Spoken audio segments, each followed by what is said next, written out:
Well, welcome into Bayou Roar on this episode. We will be taking a look at LSU's baseball schedule, breaking it all down from start to finish, as we are just a few days away from opening weekend at the box. And if you missed our previous episode, highly suggest going back and listening to that one because I break down the roster, talk about the pitching rotations, the guys that I think might end up being starters, the guys that I think will be major players out of the bullpen. Also, talk about the guys playing in the field, the position battles. Although it seems like since that episode was released, it's pretty much been solidified that really the only position battle open for debate anymore is second base. But really, other than that, you're looking forward to this upcoming weekend as we have the first taste of LSU baseball since obviously you won it all in Omaha at the end of last year, which was awesome. But of course, as we enter this season, I will say this all from the previous episode, all the data collected in, I'm very high on this LSU baseball team going into this season. I'll just go ahead and say that off the bat. Yes, there's going to be some challenges when you lose two really good pitchers like Anthony Einson and Cade Anderson, when you've got a lot of new faces, both in the bullpen as well as in the field. I mean, there's going to be hurdles that you have to overcome every year, especially in this NIL era where kids will leave, left and right if they're able to, or just even going to the draft. I mean, when you have a really successful program like what Jay Johnson's got right now, you're going to have people leave and go to the draft too. I mean, those are just things that are going to happen. But I do think this LSU team has got a lot of potential and a potential to make a really good run again this season. So we're going to run through the schedule, and I'm not going to say whether I think LSU will sweep series or get swept, all those things. All I'm going to do is just say whether I think they're going to win, whether I think they're going to lose, and kind of projecting even past the end of the season what I think they will do. So let's start with this weekend. Obviously, they are playing Milwaukee this weekend starting Friday at 2, which is a weird, first game time. I mean, maybe people will leave work to go catch that 2 o'clock afternoon Friday game, but obviously, I think LSU beats Milwaukee. I think this will start to show us some signs, of what's to come down the road. I think you'll probably see a lot of tinkering from Jay, like defensively with second base and all that stuff. But this will be our first taste of kind of what he's thinking the starting pitching rotation will look like for the season. You'll kind of start to figure out the guys he is interested in seeing, who can carve time, all that good stuff. That'll be mostly what's accomplished this weekend. I don't think it's in doubt that LSU will win the series. And honestly, they will probably have a good chance at sweeping. I won't guarantee that, but obviously Milwaukee is not at the same level as LSU is. So, with all that being said, LSU starts the year off with a huge opening series win over Milwaukee. You got to love it. And then you got a couple of games following that, actually, like the Monday right after Milwaukee, I believe, February the 16th, I believe. Yeah, that's what, next Monday. So, President's Day, you will have a game following your weekend series where you'll play Kent State. A few days later, you'll play Nichols as two midweek games. I think you'll win both of those, obviously. Just again, some more tune up games. You know, could be some good competition in there. I don't know how good either of those programs really are, but I do expect LSU to win both of those. And then from there, you head to Jacksonville, where you'll play in a tournament down in Jacksonville for a couple days. Of course, you remember last year LSU went to Frisco, played in a tournament very, very similar to the one that they're about to play in Jacksonville here in a couple weeks. And you're guaranteed to at least play Indiana, Notre Dame, and Central Florida. And of course, if you continue to win, you'll probably end up playing one of them again later in the tournament. Now, this one, I don't know a whole lot about those three teams in particular, Indiana, Notre Dame, Central Florida. I'm sure they will be good competition, better competition, obviously, than Milwaukee will be. I think LSU will probably end up winning the tournament in Jacksonville, very similarly to what they did last year in Frisco. I don't know if I can guarantee that they won't drop a game at some point throughout the weekend, but I do know that I think LSU is definitely better than Central Florida. I would guess that they are probably significantly better than Indiana just because the Big Ten is not a very strong baseball conference.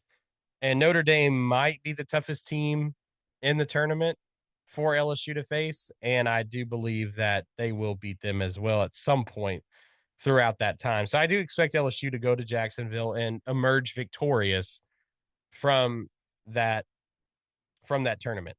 Then you come back home and you play McNeese, and I think you'll beat McNeese. And then you've got a weird kind of 4-day weekend series starting on February 27th, where you're going to play Dartmouth on Friday, and then you'll play Northeastern on Saturday, February 28th. And then the calendar flips over to March 1st. You'll play Dartmouth again on Sunday, March the 1st. And then you will play on Monday, March the 2nd, Northeastern again. So I don't know the whole purpose in that, but that is a very interesting setup for the weekend. You'll play Dartmouth, Northeastern, and then a couple days later you'll play UL Lafayette, where obviously I expect you to win that one as well. So we're cruising along here. I mean, I've got LSU having a lot of early season success, obviously continues. You got a weekend series right before SEC play against Sacramento State. You should win that one. And then you should beat Creighton as your last pre SEC game of the beginning of this season. And that's on March the 10th. So you'll play Creighton and Baton Rouge. You should win that. And then, man, this is where the schedule immediately starts to pick up as soon as you get into SEC play, because you got to travel to Nashville to take on the Vanderbilt Commodores. And I know Vanderbilt had a really long run where they were really, really good. And I mean, like winning national championships and performing at an extremely high level. Vanderbilt has always kind of been a a very solid, if not very, very good to elite baseball program throughout its history. I grew up in the Nashville area, so like I know that program very well. They've always been very tough, have produced a lot of really good players from that program. And I think that they're actually kind of on the rise of being back up to being pretty competitive again this year. And that's a tough series going on the road to Nashville for your first weekend in SEC play. And the thing is while I do think Vanderbilt will be tough, I think Vanderbilt will be tougher than, you know, some of these other SEC teams that you're going to have to play kind of after this. It's hard for me to gauge fully, but I'm actually going to say I think LSU is competitive, but I do think maybe they lose this series to start SEC play. Just because your first SEC series being on the road, away from the box, it's the first time, a fairly new pitching staff is going to have to come together and go out there and perform across a weekend. And the first time, a newly kind of constructed infield is going to have to go out there and compete at the SEC level on the road. I think that's a tough series. I do. I just think realistically, that's a tough series to try to go and win. So I think LSU will drop the Vanderbilt series again. Not going to say if they're going to get swept. I think they'll probably end up scrapping out one at least. But, I just think going on the road for your first SEC series is just a little too tough. And I think you end up dropping that one. Now, you get to come back home, play Grambling State as another midweek game, and you should win that one, get back in the win column, which then sets you up for your next series against Oklahoma. Now, Oklahoma last year had a pretty good team. And I mean, they return a couple of really solid pitchers in their staff again this year. Their program is pretty solid right now. But I think your first series in the box for SEC play, I think really Oklahoma's best bullet in the pitching chamber is their opening pitcher, a guy that LSU actually had recruited once upon a time, a very good lefty pitcher. His name is escaping me right now, but I think he has been announced as like their Friday night guy. I think, maybe Oklahoma can scrap in one really tough win, but I think LSU wins the series against Oklahoma because, you know, as good as Oklahoma was last year, I think LSU won that series pretty handily, if I remember correctly. So I do believe that with that being considered, you know, I do think you come back home and you do win that series. Oh yeah, you swept the Oklahoma series last year. You do win that series against Oklahoma. Just because I think they have lost a little bit of talent and all that. And I think you're our better team. Now, then you play Louisiana Tech for the midweek. You should win that one. Then you go to a series against Kentucky. I will actually be boots on the ground for that series. I will be in Baton Rouge that weekend to catch this series. I'm super pumped about it. So obviously, because I'll be there, I am going to already hope that LSU is going to win the series. But I think this one will be tough. Kentucky has really become a very strong baseball program over the last couple of years, and they've been very, very competitive, for SEC title runs and all this stuff, and have made it to the postseason. They've played very, very well. I think this will be a really, really tough and close series for LSU, but I do expect LSU to pull off the series win against Kentucky. So now thinking about it, so you lost the series to Vanderbilt on the road, but then you've come back home now and you've beaten Oklahoma and you've won the series against Kentucky as well. So I think you got a little bit of momentum. Then you play Southern, which you should win. And then you got a big road series against the Tennessee Volunteers up in Knoxville. So last year, this was one of the most exciting series of the season. I mean, holy smokes. You think about like the Jared Jones bomb at 1:15 in the morning. You think about just all the craziness that has happened in that series the last couple of years. But here's the difference. And Tennessee fans don't want to believe this. Tony Vitello, love him or hate him, I personally never liked him. But Tony Vitello was a very solid coach. Very, very solid coach. Really good coach for Tennessee. And he, to his credit, I mean, had a lot of success. He was probably, I can't remember if he finished as the most successful coach in Tennessee history or not, but he got pretty close. Of course, won a national championship, kind of sandwiched between Jay Johnson's two very, very good teams that he put together up in Knoxville. But kind of the thing that I'm kind of feeling for Tennessee as they go into this season is this. They did a very similar thing that A&M did last year. You lose your coach. Now, Vitello didn't go to another program. He went to the MLB. So a little bit more of a, you know, what do you call it? What's the right word? A more amicable split there than what happened with A&M. But Tennessee went to, the players said, hey, look, listen, we like this guy. We want this guy. We respect this guy. He's already on the staff. If you don't make him, the next, you know, head coach for our baseball team, it's not going to be fun for any of y'all. And they gave into the request and promoted that assistant coach to head coach. And the problem that I'm seeing here is this. Obviously, Tennessee had some really great players that aren't going to be on this team again this year from last year. I think losing Vitello and moving on to a coach that hasn't really proven much is kind of a risky move. And you might be saying, well, I think you're crazy. Tennessee's been really good. They got the talent. They should still be good. And that all could be true. But here's the thing.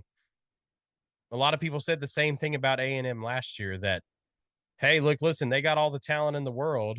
There shouldn't be a problem with them just taking Joe Schmo off the street, making him the head coach. They should be fine because they got all that talent. Here's the thing. Baseball is a little bit more methodical than most sports.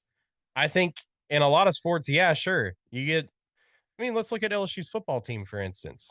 Would we say that Ed Orgeron or Les Miles are in the elite category of head football coaches in college football history? Not necessarily, right? They weren't bad coaches, but they weren't like the Nick Sabans. They weren't like the Bear Bryants. They weren't, the Kirby Smarts of head coaches out there.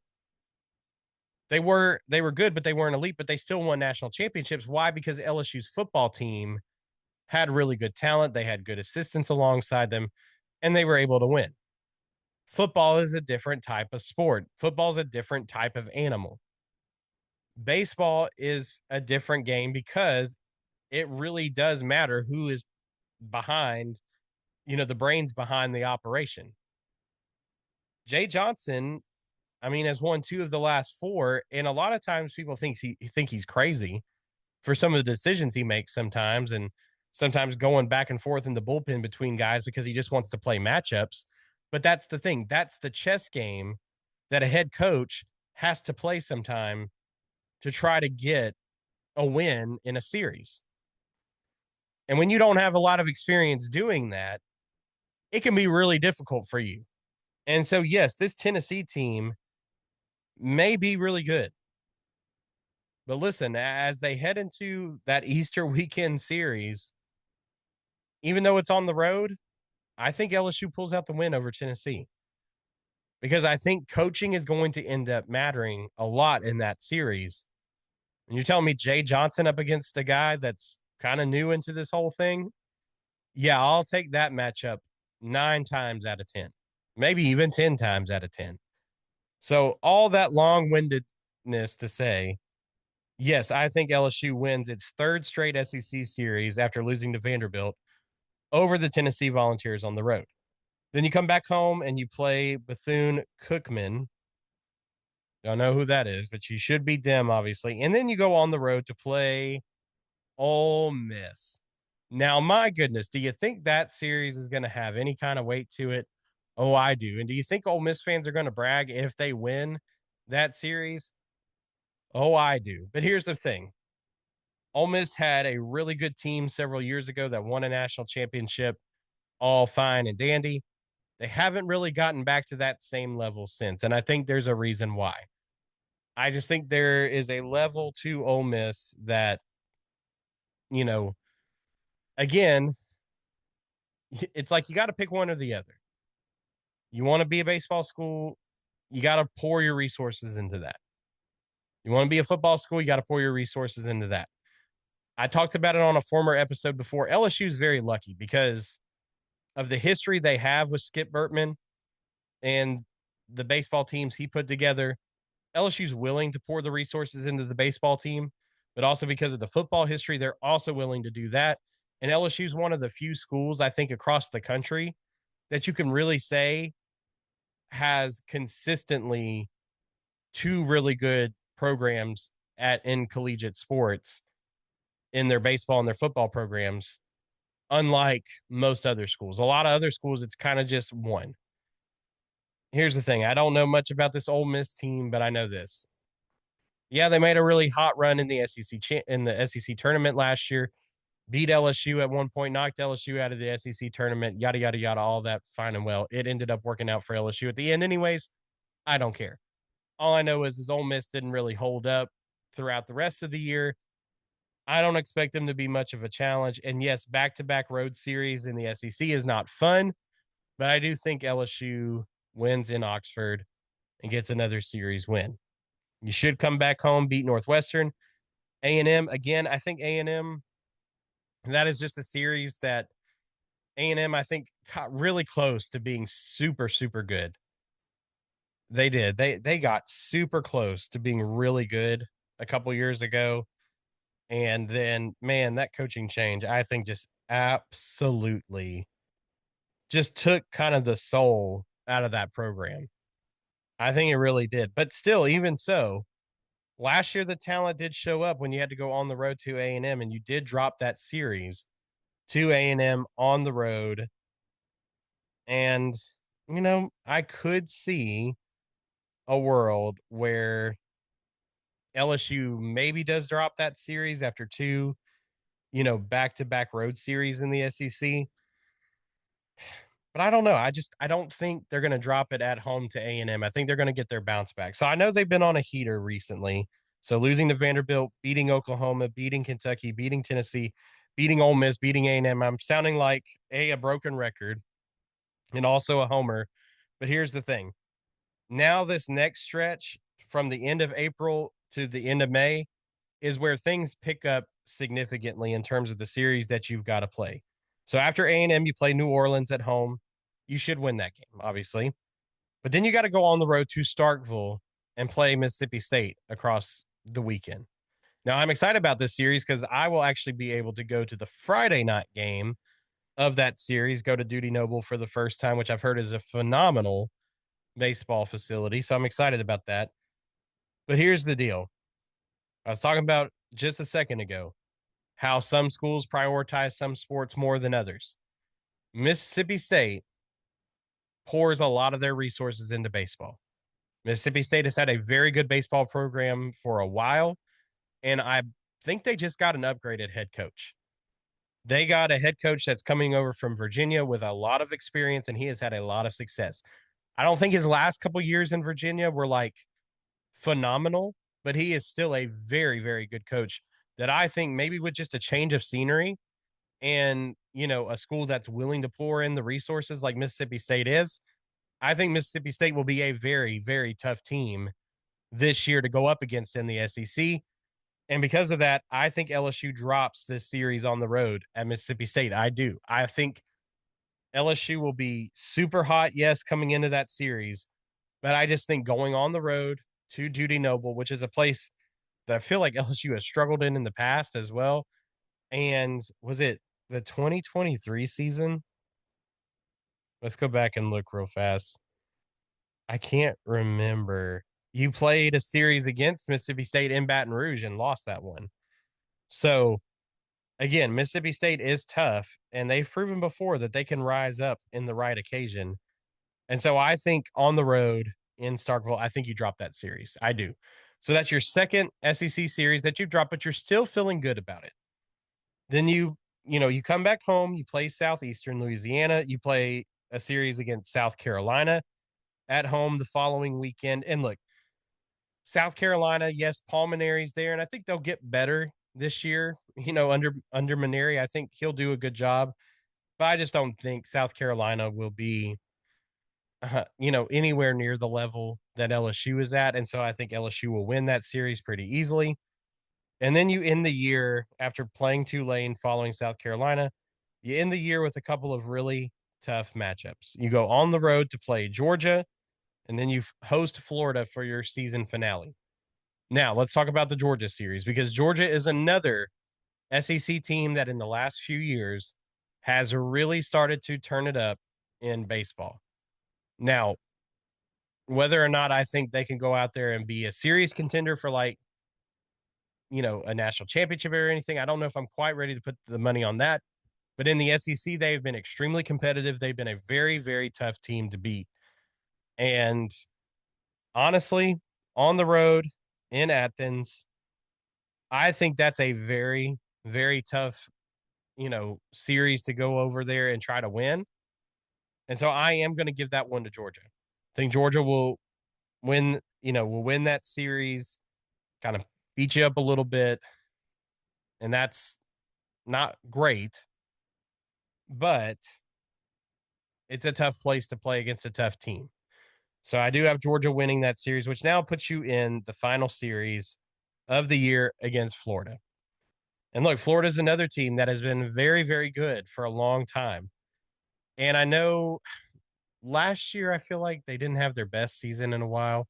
Can't remember exactly, but obviously they're just a couple years away from playing you in a national championship series in Omaha. So you know how good they can be. Now, they've had a weird off season with their head coach having to step away for a little while for personal matters, and don't know what those were, don't want to speculate, but he was gone for a while. He now returns and he has taken back over. And obviously this is the last series of the year, plenty of time for them to overcome whatever challenges the fallout is from that. But I will say this. I don't know if just because it's the last series of the year, because it's in Baton Rouge, if I'm just feeling really good about it. But I think LSU ends the year, sorry, with a series win over the Florida Gators. I do. I think you end the year with a win over the Florida Gators as you get ready to now look ahead to Hoover for the SEC tournament. I think just with that series being at home, I think the fact that you're not having now, if like you had to do Tennessee, at Ole Miss, then come home and play Florida, that's a little bit different because I think you'd be really exhausted from all that traveling coming into this series.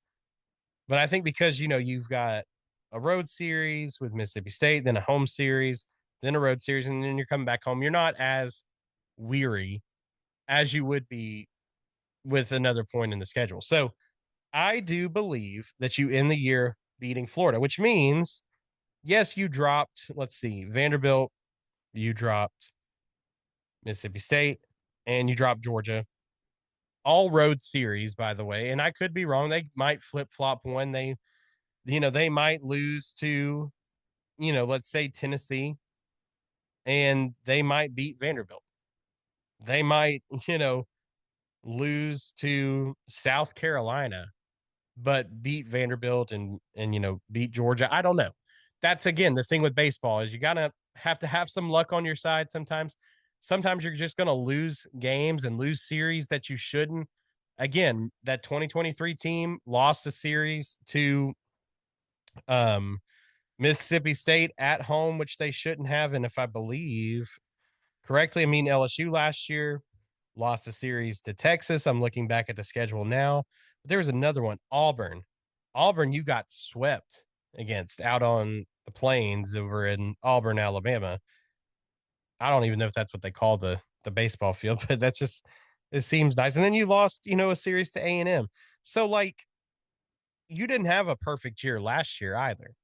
But that's the thing in baseball is anything can happen. It's all about how you end the year. And I think if you end the year with a series win over Florida and you only end up dropping 3 SEC series, I think that's pretty good. And that gives you some confidence heading into the SEC tournament. Now, I did say I was going to kind of project past the end of the regular season too. And I'll say this. I think LSU will make a deep run into the SEC tournament. I don't believe that they'll win it just because I think Jay Johnson doesn't care about winning the SEC championship.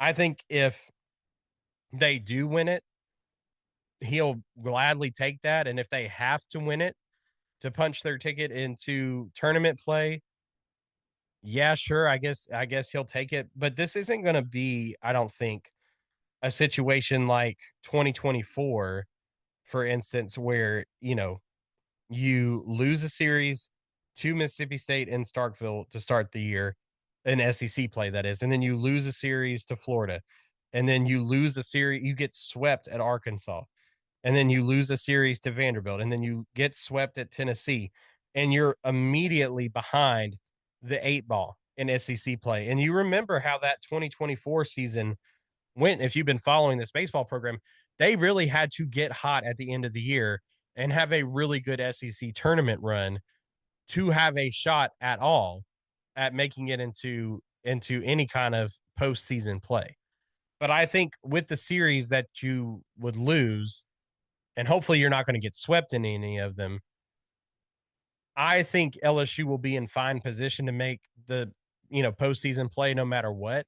So I just don't think Jay cares that much about the SEC tournament or the SEC championship to really put a full effort into it. So with that being said, I think they'll make a run at the SEC tournament. I just don't think they'll win the thing. I just don't think they will. I just don't think Jay cares as much about that. Now, I don't know. Obviously, the seeding for stuff is weird with how they choose who hosts regionals and super regionals and all that. But I'll say this. Yeah, I don't think they'll win the SEC tournament, but I do think they will obviously win a regional. I think they'll win whatever super regional they play in. And I think they'll go back to Omaha. I think this team is good enough to make it back to Omaha just because, like I said, even though you are kind of recovering, and I know that 2024 season, when you're coming off a national championship, it seemed really bad because you played so poorly throughout most of that year and you had to get hot at the right time to have a chance at even competing. But listen, I think what makes this year a little bit different is Kason Evans is, I think, a really, really solid guy coming out of the bullpen for you to be your starting Friday night guy. I think that's really significant. I think even though, yes, you are replacing names in the infield, you got guys that are really solid, like Trent Caraway coming from Oregon State, that I think will kind of pick it up immediately and won't necessarily be, as big of a liability. Stephen Milam at shortstop, I think, is a huge thing. You went out and got some more veteran guys to kind of replace the spots on your team that were kind of lacking. And you return your main core in the outfield too. I think you've got enough in the tank pitching wise to find a starting rotation to have significant arms out of the bullpen. We talked about that on the last episode. I think there's enough here to make it back to Omaha. Now, I do not think this team will repeat as national champions. I'm not going to overinflate as a homer on that. I think they'll make it back to Omaha, but I think that's where the season will end. But I think that would be a significant run to make it back to Omaha, to make it back to a chance to even compete for the College World Series championship. I think that would be a very, very good season. Yes, I think a lot of Tiger fans would hope that they would repeat again. And I think there's a lot of people projecting that LSU could repeat again. But I just don't see it. I just don't think that that's going to end up happening for them. So, with all that being said, I think this will be a really great run for LSU this year. Again, I got them making it back to Omaha, but I think that's where the road will end. But obviously, I want to know what you guys think. So if you would let us know at Bayou Roar Podcast on Instagram, can leave it in the comments, send us a message, whatever you want. What do you guys think? Do you guys think they will repeat as national champions? Do you think going back to Omaha is, yeah, that's a significantly, you know, good run for this team? Let me know. Let me know what you think. Obviously, this is just my thoughts, how I see the season going, but I think it'll be a good year for the Tigers once again in 2026 for baseball. But for now, that's where we're going to leave it. Of course, opening pitch is on Friday. Super pumped about that. But also, this Saturday is a pretty significant moment for the LSU women's team. We'll talk about that in just a second. Tiger fans, if you're looking for the best athletic apparel, then look no further than our friends over at Melreg. Melreg makes some of the best golf polos, golf pants, quarter zips, whatever you're looking for, Melreg's got it. And the best part is while at some places you're going to spend hundreds and hundreds of dollars on products like this, over at Melreg it is super affordable. You're going to find most things from 40 to 50 bucks. It is an absolute steal, and the best part is if you use our code BAYOUROAR at checkout, that's BAYOUROAR at checkout, you're going to save 15% off your order. So don't delay. Head on over to Melreg, that's MELREG.com today, or use the link in the show notes below.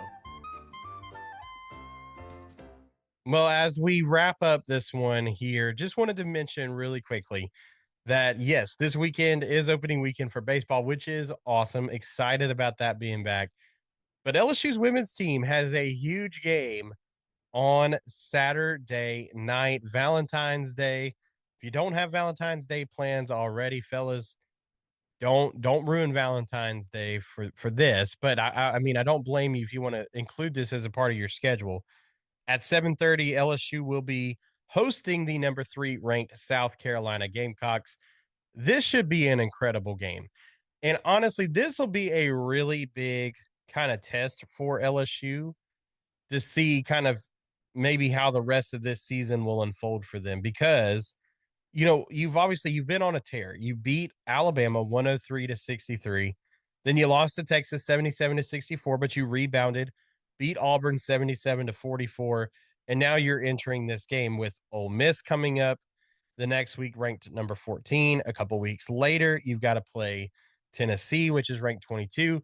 So how LSU does in this game against South Carolina, one of the best women's basketball teams in the country, I think is going to show a big indicator on how they will end up playing kind of the rest of the year.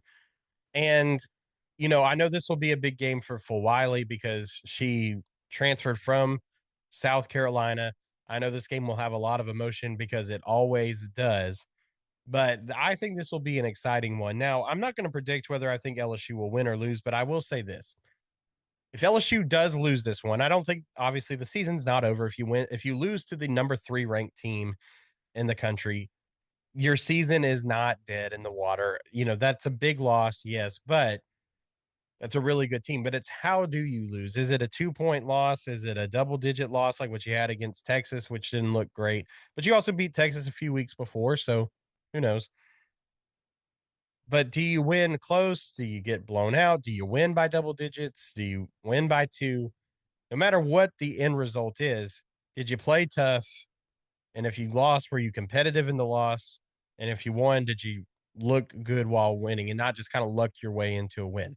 So, how they play, I think, is more important than the end result, honestly, in a game like this, just because, again, no matter what, as you're heading into the SEC or the SEC tournament, the NCAA tournament, towards the end of this thing, you know, it's all going to be about how you make that run there. But I think these are the types of indicator games that kind of help you to project forward as to what the run might look like once March rolls around. So, with all that being said, that'll be a huge game on Saturday night. Again, if you've already got Valentine's Day plans, don't give them up for a sporting event. Don't ever do that.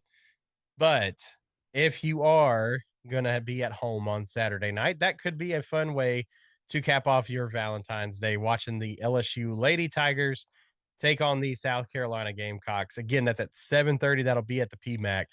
I wish I could be there because that would be electric, but I'll make sure to watch it on TV. And the best part is the baseball game is at 1 o'clock that afternoon. So that should be plenty of time to, have a little bit of space to get from the baseball game flipped on over to the women's basketball game. And hey, if you're going to the baseball game, maybe you can walk on down to the PMAC afterwards and catch the game over there for that evening. But with that all being said, that is where we're going to wrap up for this one. Thank you guys so much for following along. If you would, please make sure to like, share, subscribe. Wherever you get your podcast from, if you're watching on YouTube, make sure to hit that subscribe button and follow along with us as we continue to roll through another baseball season here underway for LSU. And of course, we'll be prepping for LSU's women's team to hopefully make a good run in the tournament as the men's team just hopes it can get a win at some point down this stretch here. But thank you guys so much for listening and following along. And until next time, I hope you guys have a great rest of your week. And let's go Tigers.